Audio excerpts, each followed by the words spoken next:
Hi, my name is Ashlyn, and today I'm going to be doing an interview over prison research with the guest I have by my side, Mr. Alvin Chapman, who has been in prison before.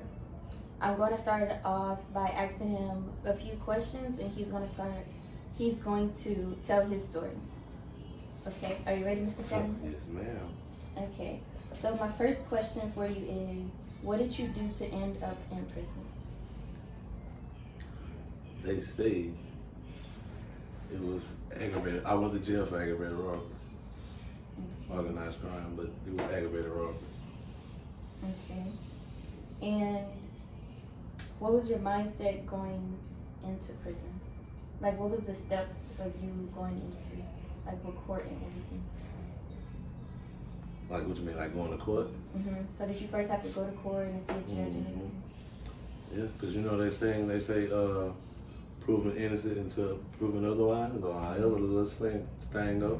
Yeah, so I had to go to court, on and off, back and forth for a whole year. And I don't know where my mind was at. I couldn't tell you. I don't know where my mind was at. Hoping I would come home, I guess. Shoot. But yeah, it was just back and forth for a whole year until till they prove what they got on you or till somebody snitch on you. So Okay. telltale. And how long was you in prison for? What was the time frame they gave you? They gave me 11 years. Yeah, 11. Right? Yeah, they gave me 11. I did 7.5. Okay.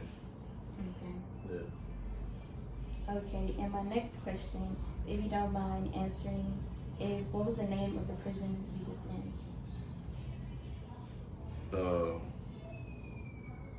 The way they got it, you go from the county, then you go to a transfer unit.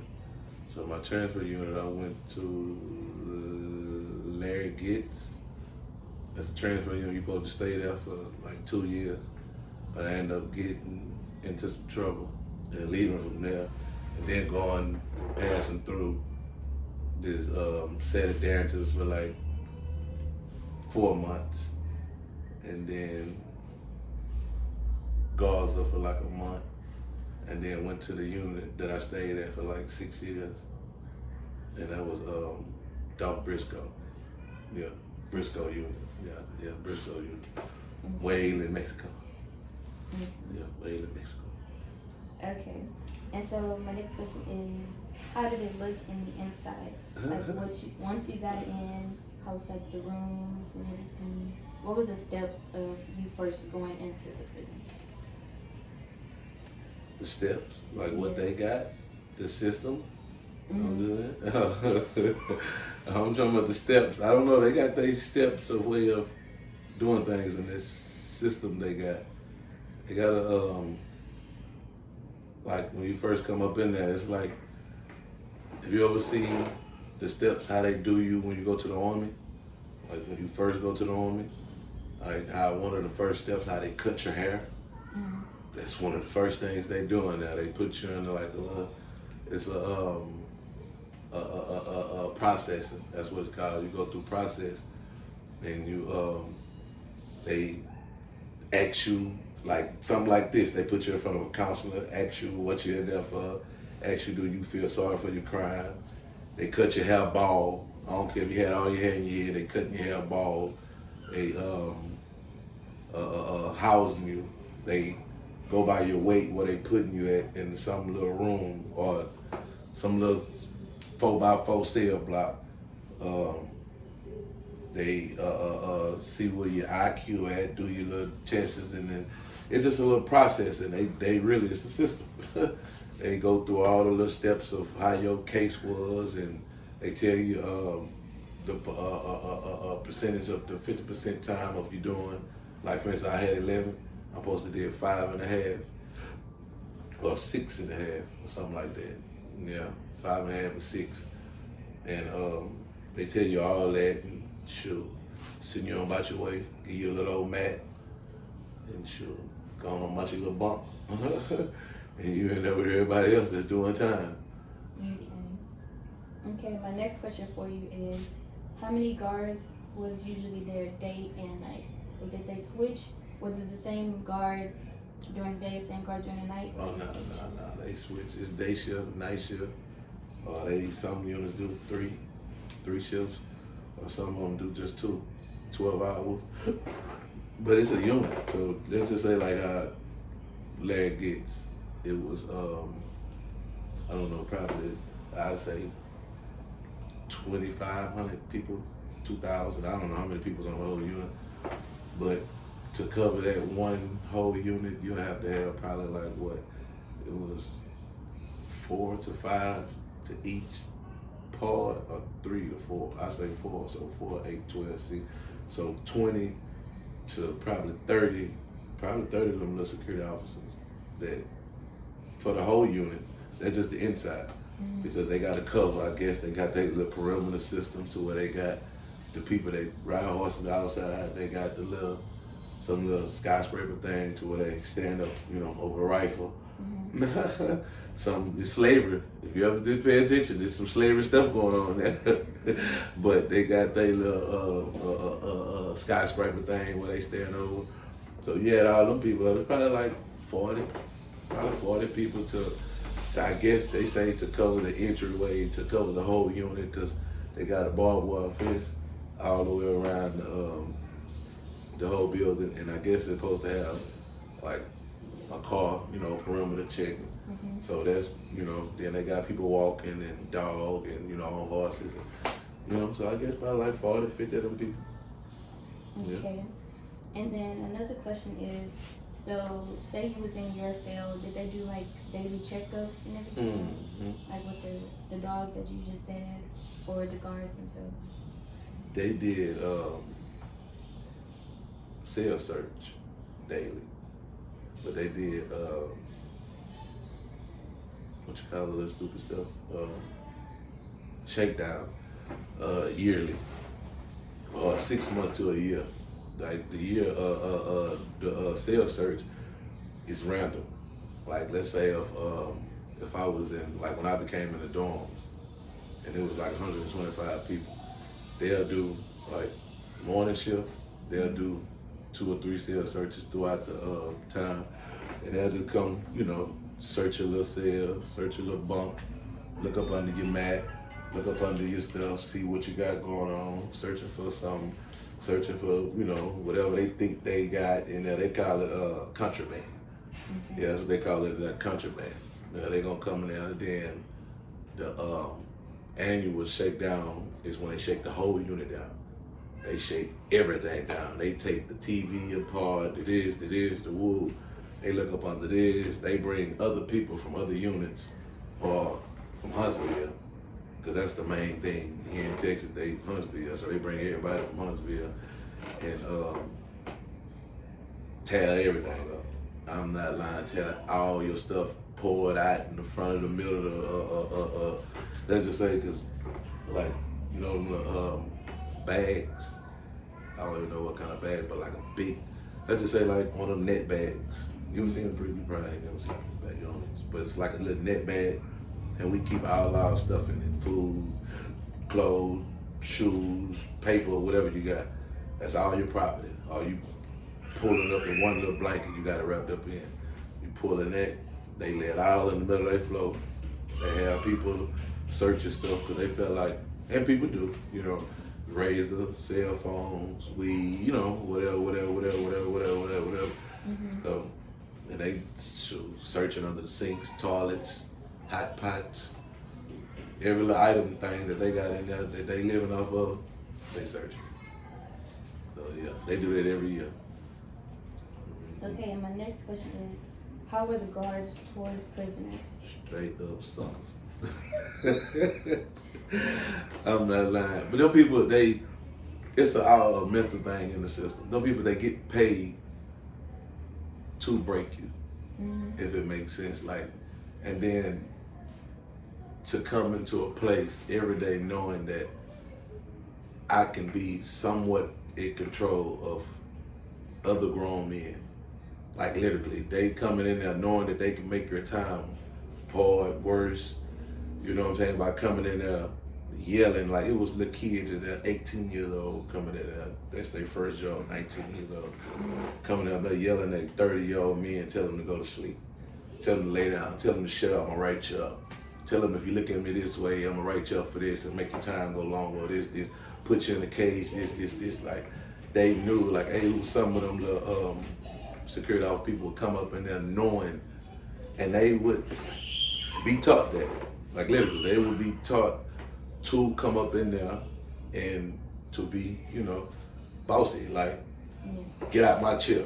This is my chair. Knowing this is the states or the systems or whatever, but get out of my chair. You inmate, shut up, or clean up, or just coming up in there every day, like how I was saying about the cell search. They'll come up in there dry, messing up your bunk, tearing your stuff up, going through your paper, this, that, and the third. Like, but they got in their mind though that they're gonna, some people, then you got some people that they literally just come do their job. You know what I'm saying? You got some people that they feel like, they there and they'll give you a little piece of their advice, and how they feel about, oh, I got a brother in jail, or I got an uncle, or this. I'm doing it for a paycheck, or this, that, and third. But then you got some just straight up suckers. Just straight up suckers. And as you were saying, so was the guards mainly men, or was it some? Oh no, it's men and women. It was both? Yeah. So that's another bad thing too, because if you're a man, now they got women. So it's, let's say you got a dude here that's been in jail for 20 years, and you old enough, ladies, this conversation talking, now it's the interview where you're grown up. But it's they got men in there that, been in there for so long, and, just by seeing a woman, and this and that and that and that and third. So it's men and women in there though. Okay. So you got women telling you shut up, sit down, this. Then you gotta fight your temptations as a man, because if you look at her wrong, she can write you up for a reckless eyeball. That's what they call it. You can write you up for a reckless eyeballing, write you up for this, that, and all that. So. Okay. And then my next question is, how did parole go for you? Like, what is the steps of parole? Like, when they know it's about the time for you to get out, like, do you go to the judge again or anything? You don't go to no judge. You don't see nobody. They got it to where you're supposed to see parole, but they got it like to where they got a unit parole person. I can't know the name of it, but they got a name for the unit person that you see, and you go, and like you never see them. Like your only way you see them people is if you do 20 some years and better, to where you go to the board and you actually see the people, like how they show on TV. They don't do that here in Texas. Here in Texas, you going down there to God dog it, I just knew the name of them people, but you go to them people, and they gonna basically tell you all what you in there for. Oh well, we got this going, we got that, parole looking. Like I told you, if you got 15 years, you're doing 7.5 years a day. You know what I'm saying? You're doing half of whatever sentence you got. So let's just say if you do 15 years, let's just say now, if all that stuff that I was saying about you catch a case, you this, that'll mess up on you for parole. If you get that reckless eyeballing case, if you get that case where they just found something in your cell, by the time parole come up, they looking at all that. They seeing what you doing in there. They seeing how many cases you caught. Now, this is the system that we're talking about. That can be a good thing, because you can go down there and have 15 years, you can have 30 years, and do 15 years and never get in trouble. Have every degree, every this, every bachelor's, every Bible study, every law, everything they got down there to offer, you can do it. And they can set you off when parole comes, saying that you manipulating the system. That you was once a criminal, that you had to get in trouble for 15 years. There's no way possible that you're not getting in trouble out of 15 years when you was a criminal. Yeah. They'll set you off some more time saying your reason to be manipulating the system. So parole, that is, and down there, too many people don't believe in that parole stuff, because you actually is going through somebody else's faith again. You know what I'm saying? The whole system. You're going through from the judge from the police officer arresting you. I guess when you do a crime, I guess, through the system they got. But from the judge sentencing you, that's for one. They say don't fear no man. But for one, that person is judging you and putting you into a hellhole, basically. You know what I'm saying? Because I wouldn't work that on nobody. But then again, you go there, so now you got the system. You got the security officer telling you what to do, when to sleep. They feed you three meals a day, but it's whack. You know what I'm saying? But then again, now when you do half of your time, you got to go through another system that's gonna say, hey, okay, parole. That's what we're gonna see how good he been in this system. We're gonna see if he been good or bad, or has it been level or enough to where we say, all right, we're gonna let him go. We see if the people that in this case, is they gonna come up and say, hey, or did he kill somebody? If he killed somebody, they have people volunteer and, hey, I want to protest and say, no, I want to keep him in that long, or rape, or, 9 times out of 10 robberies, they don't do that unless it was just a real bad robbery or something, Okay. And then, so when it was about that time for you to come out of prison, was there anybody that told you, like, to help you out about, like, getting a job, finding you somewhere to live, or anything? They got that, the system, they got that stuff down there. It's called, that's what I was saying, it's called, whatever the little stuff called. They got a little program they got, and they basically set you up. They give you ID, give you this, they give you this. They set you up, preparing you. I know the name of it, but I can't think of it right now. But they're preparing you for all that. Mm-hmm. Now it's up to you to, go through it. As soon as you get parole, you go to the parole officers, and they set you up with it in this program, and you go through it with it. I didn't go through it because I actually came home to somebody that, a friend of mine I went to school with that already had me a job. Mm-hmm. So I didn't go through the program. It's crazy I can't know the name of it. It's crazy I can't think of it. And then my last question for you is, after being out, how's life been? Is it hard first when you first come out, trying to get yourself together, trying to adjust to, I guess, the new world? Mm-hmm. I don't consider it the new world. It's just an old world. Finna see, I guess, another end of a new me. Mm-hmm. You know what I'm saying? Because it's the same world. You know what I'm saying? The same people that I left. You know what I'm saying? Don't nothing become but a building that they probably restored and made it, painted and look better. You know what I'm saying? But and nothing come out of that. But I guess a new person. I guess because now you come up out of the system. Because like you say, once you put a person inside of put you in your room for 7 years.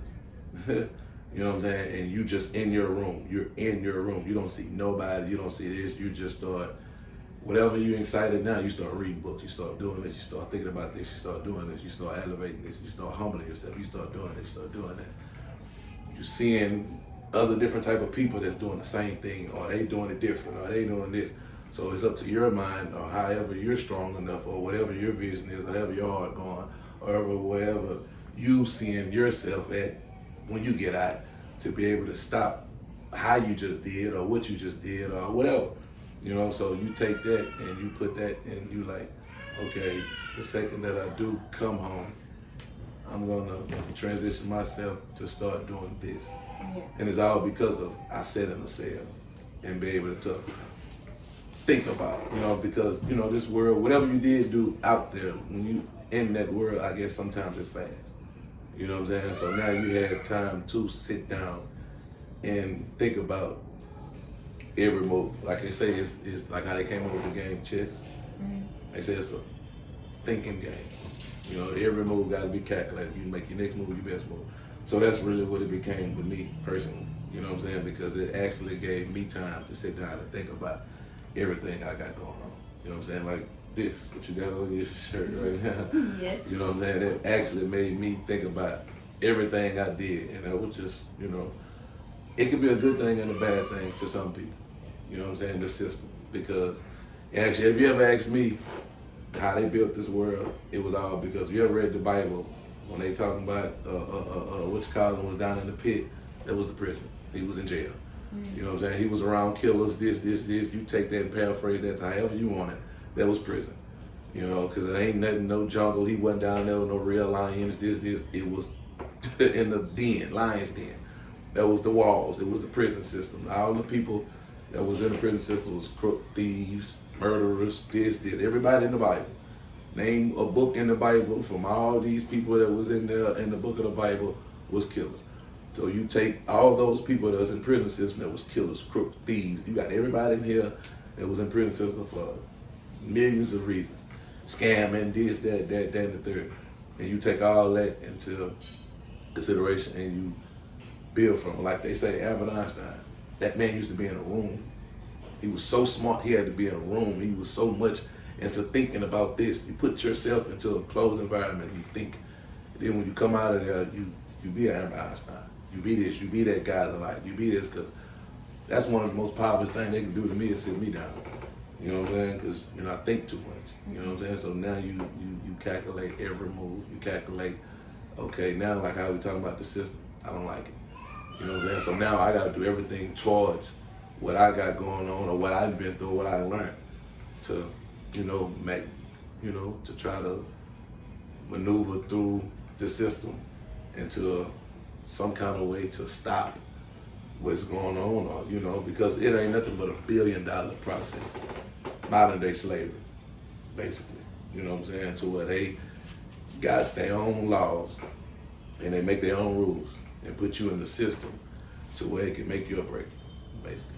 You know? Okay, so speaking of the system, so do you think that you deserve that time for what you supposedly did, for what they supposedly put you in for? I wouldn't say I deserve it. I didn't deserve it. Nobody deserves it. No, you can't, you know, dictate whatever happened, because I said if I really committed a real crime, like, you know, I really went and took an old lady purse, you know what I'm saying, or killed this woman for no reason, or this working man for no reason. It wasn't like that. It was a drug deal gone wrong, you know what I'm saying, some wannabe gangsters, you know, came and did something here, you know, did whatever, and it was back. You know what I mean? It's, hey, okay, it was never no, like, a real, you know, like, you know, this person went and killed this innocent person just for no reason, or robbed this innocent person for no reason. Yeah. You know what I'm saying? So it was never a bad case. You know what I'm saying? But, and as you were saying that, you know, when you're in a cell, you think, right?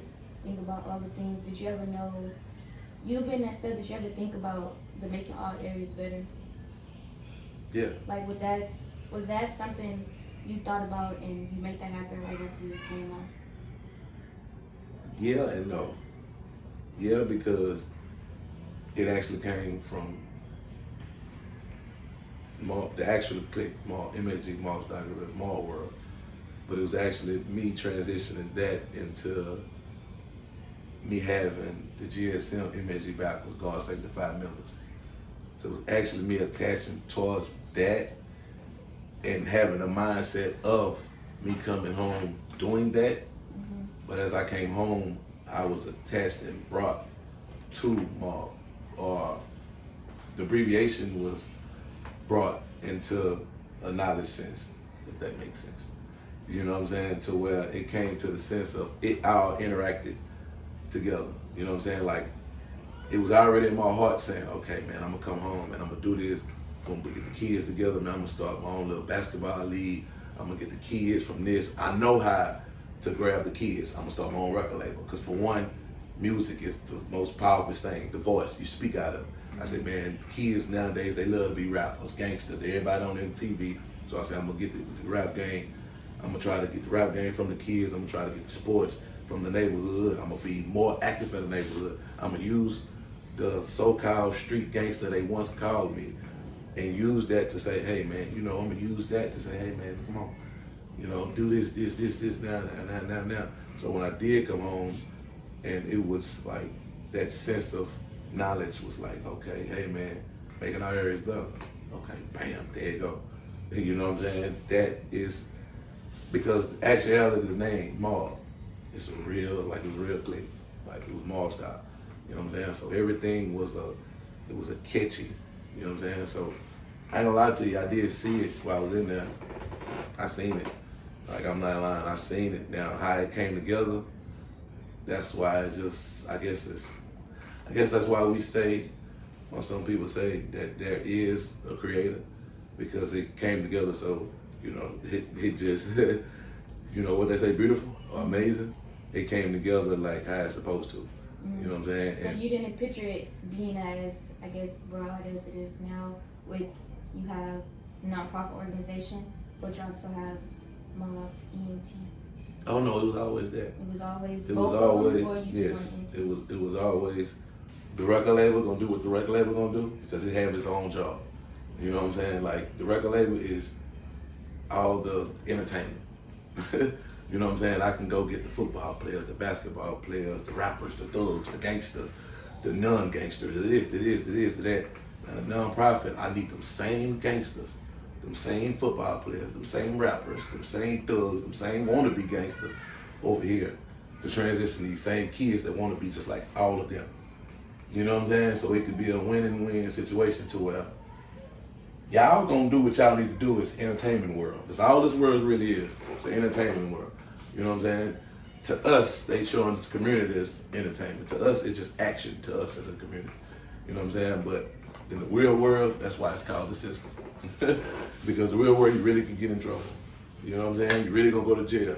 The same thing that they got our kids rapping about, they going to jail for. They going to jail for killing, shelling, and this, that, and the third. So it was already written down. Like, I already had it in my heart and my mind that, hey man, I'm gonna maneuver through the mall world stuff. I'm gonna try to come back home. I'm gonna do this. I'm gonna grab all that. I'm gonna come get the neighborhood. I'm gonna show them, hey man, I'm changed. You know what I'm saying? I'm a grown man now. You know what I'm saying? I don't curse. I don't this. I don't that. I'm still the same me. You know what I'm saying? I will knock your tooth loose, and you know, but I preach your Bible scripture. Just don't play with me. It'll take me longer now. You know what I'm saying? Or this, that, and the third, or woo, woo, woo. But you show that, because I don't want to show people that, you know, that thing to where they say he's holier than thou. I never act like I'm too good, and it's just because I changed. You know what I'm saying? So it was always me knowing that I was going to come back and put it, and to have this over there, because that's its own lane. Like, you know, this what the system want to see. If you want to be technical, the system want to see that. You know, the system getting paid off this. You know what I'm saying? But that's why this is called a nonprofit. The system is getting billions of dollars off the same people that's rapping and trapping and doing all this and killing each other over. It's $1 billion system that they got. The same rappers that kill each other, this dying over the drugs, this, that, and the third. And the same people that's trying to clean up into nonprofit and help feed the homeless and talk to a little kid that ain't never had a father, or this, or a little girl who ain't got nobody in their life, and this, that, and the third, and woo, you know what I'm saying? Stuff you do, you know, making out here either. You know what I'm saying? And so what would you say to like a young individual that's doing, I guess, what they're not supposed to do, and they end up in the system themselves? So he already in the system. He already in the system. Before I'm they talking even to get him. into the system. Before he go in the system. What would you? Before what he would in be the your system. advice to? Before. It's two, because I can tell you, I can go about me breaking down. For one, I can only tell you what I've been through, what I've seen. You know what I'm saying? So I can break down what I've been through, what I've seen, or what I can desire to my heart or my mind to come up with. You know what I'm saying? So I can tell you all of those, or I can actually just be real with you and just say, hey, you know what I'm saying? You can either listen to me or you can go through it. You know what I'm saying? Because one or the other, you're gonna realize it. You know what I'm saying? And I hope at the end, it's the only thing I can say is I hope at the end that you do survive to be able to sit back and be like, man, I remember when homie told me that. You know what I'm saying? Before, because it's either or, it's either jail or dead. You know what I'm saying? And it's if you go the route that's leading you to being in the prison system, whatever you're doing. You know what I'm saying? Hope maybe it was just an accident. Hope it was just a phase you went through. You know what I'm saying? To where you get that talk and you back straight. You know what I'm saying? You get the pat on the back and you become great. You know what I'm saying? But if you is continuing and you're a killer, you saying you slide and you this, you whatever. I don't know what these gangsters out here doing nowadays. You know what I'm saying? But whatever it is you is doing, you know what I'm saying? And it do hit you. You just gotta know at the end of the day, you know what I'm saying? Either you go in this system, because this system is gonna make you or break you. You know what I'm saying? They ain't gonna play with you now. You know what I'm saying? They in this streets nowadays, they're gonna make you or break you. You know what I'm saying? They'll eat you alive just as well as you can go in here and save yourself. You know what I'm saying? I ain't gonna lie, you can go in here and save yourself because the system is not like how they say it's all tough and stabbing. Now they got it going on in there. Don't get it twisted. You know, but you can go in there, you know what I'm saying, and you can come up out of there and you can be like how they say the army, because that's basically all what it is, the best man you can be. You can be great. You know what I mean? You can go find true self. You know what I'm saying? You can come home and be that dim God in life. You know what I'm saying? And this dark system, or this dark system thing they call neighborhood that we got. You know what I'm saying? And to be able to catch them same people that you're saying that's finna get ready to come there. You know what I'm saying? And be able to stop them and say, hey man, hey, I'm telling you, Jack, they got a bed. You know what I'm saying? They got a bunk for you. They got 3 kites. They got the food. They got all that for you. They got it. You ain't got to worry about no bills.